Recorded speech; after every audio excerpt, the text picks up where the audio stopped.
at the time that we worked with Pharrell, it was Snoop released one of them. Pharrell's always been Pharrell, but like it was before Pharrell was like before he re-emerged. So this was like before Happy, before the stuff with Daft Punk, like before all like that. We were in the studio when he made Happy. Yeah. What? Yeah, we were in that when he sung that. Clap along if you feel. That was our first experience with Pharrell. Was he said, "Hey guys, do you mind if I just record something quickly?" We're like, "All right, sweet." And then he just went in and just sung Chorus to Happy. We did like 4 or 5 songs with him, and none of them ever saw the light of day. Yeah.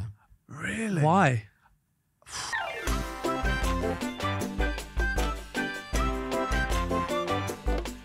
You've worked with some massive names. I know some of them are like your friends and stuff, but like Ed Sheeran, Fatboy Slim, James Corden, Ollie Murs. Yeah. Which one of those sort of memories or moments sticks out to you? Can we add Pharrell in there? Sorry. I was going to say Pharrell. Chat GTV, mate. Couldn't fucking say anyway. Fuck's sake. So you worked with Elvis Presley. How do you know? It's crazy. Pick us out a moment. Jazzy Jeff. That was another one. That was great. Wow. Yeah, Jordan just said it, but I think working with Pharrell was pretty crazy. How did that come about? Did you just email him on your phone when you were 16?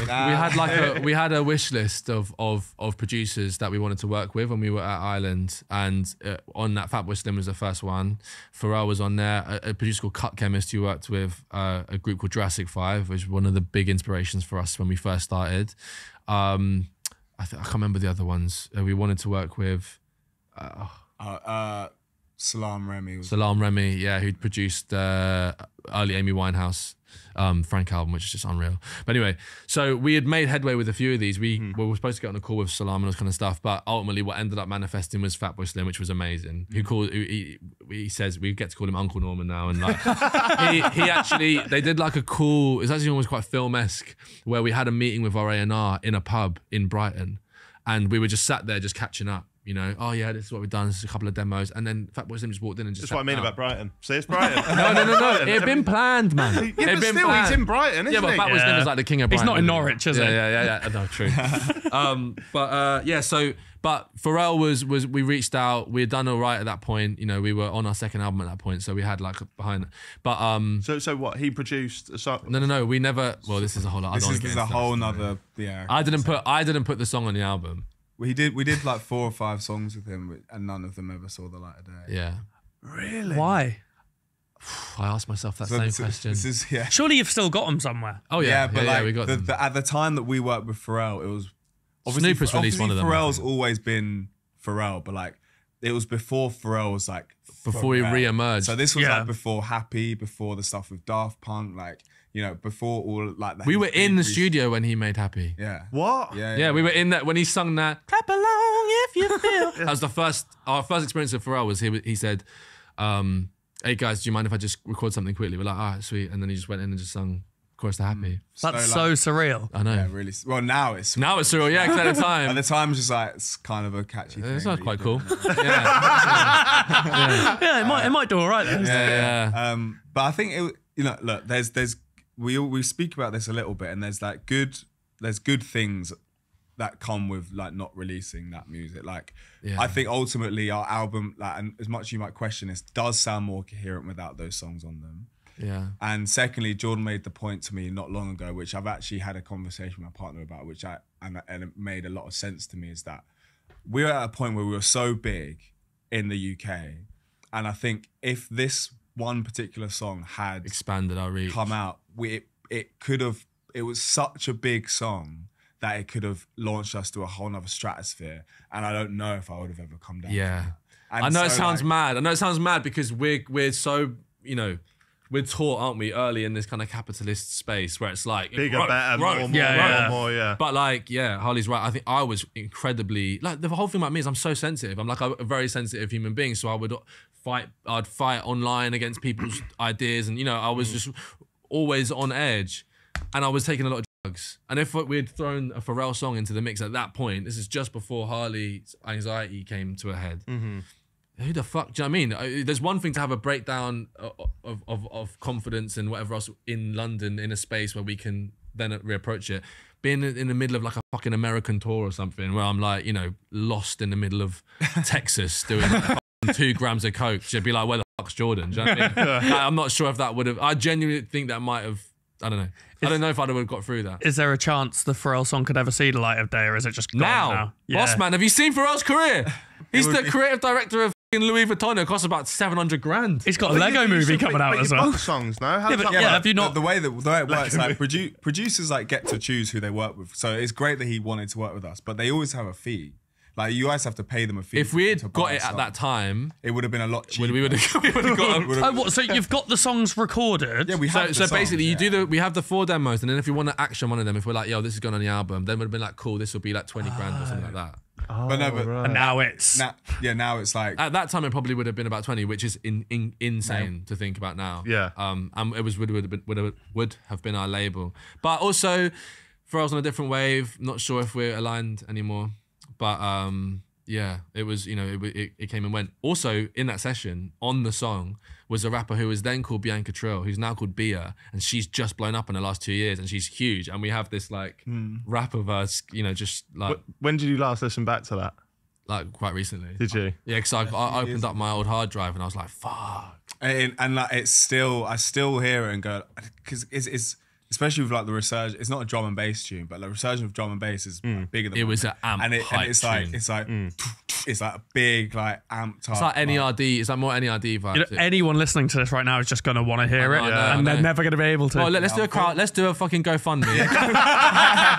GoFundMe with for Pharrell. So when did you boys? You started the hiatus around 2016. It's now 2024. When did you boys know it was time to come back? I mean, I don't know about like. I don't remember the moment, but like we spoke about like making music, because the big part for us that we missed a lot was writing and creating music. So we've always loved that, and that'll never change. I think like we love making music together, separately, together, whatever it is. That's like a big part of why I do this, because I don't, especially now, like it's so much more social media driven. I like really couldn't care less about any of that. Visibility, social media, blah, blah, blah, blah. It's really not in my wheelhouse. I love making music. And I think it was just like, should we just try it? Let's just see what it's like. We've got to get back in the studio together. And again, it just came so naturally. I don't think there was like a conversation where we said, well, I do think maybe, correct me if I'm wrong, but I think like Arco's the name of Harley's oldest. Him starting to, you know, become a human being and have like, you know, he was aware of Rizzle Kicks and like was asking questions. I felt like maybe that encouraged the idea of, oh, wouldn't it be amazing to be on stage and for like Arco to see Rizzle Kicks in real life? That's definitely a big part of it for me. Like having my kid, like we were able to take Arco to the Arsenal game. Oh, mate. And I've taken him to a few games, but this was different. Like we got treated nicely. We did an interview on the pitch. Like we did an interview in one of the boxes and like got to take him onto the pitch and like he got interviewed. And also, he said he predicted the score was 5-2 and it was 5-1. So just saying, like, you know, keep away from gambling. But yeah, like, I can't really remember the question now. But like the moment when that's it. But I just think that played a part. Am I wrong in thinking that? I mean, it definitely like the thought of my children, like. I don't want them to just see me as like annoying, grumpy dad. You know? Yeah. And like, and I want them to be proud of me. And like, and you know, I say that in one of my songs, like, I just really want you to like be proud of what your dad does. And like, and yeah, it is a massive part. But like in terms of Jordan and I, it was always just writing music. Well, it took a long time. Have you still been, before you like announced to come back in that? Have you still been mates during the hiatus? Have you still been working on stuff? Probably closer than ever. Actually. Oh, really? Yeah. Yeah, probably closer than, you know. Look, I think I was quite difficult. Like back then, my reaction to the pressure of like fame and expectation, having done so well, was like actual mania.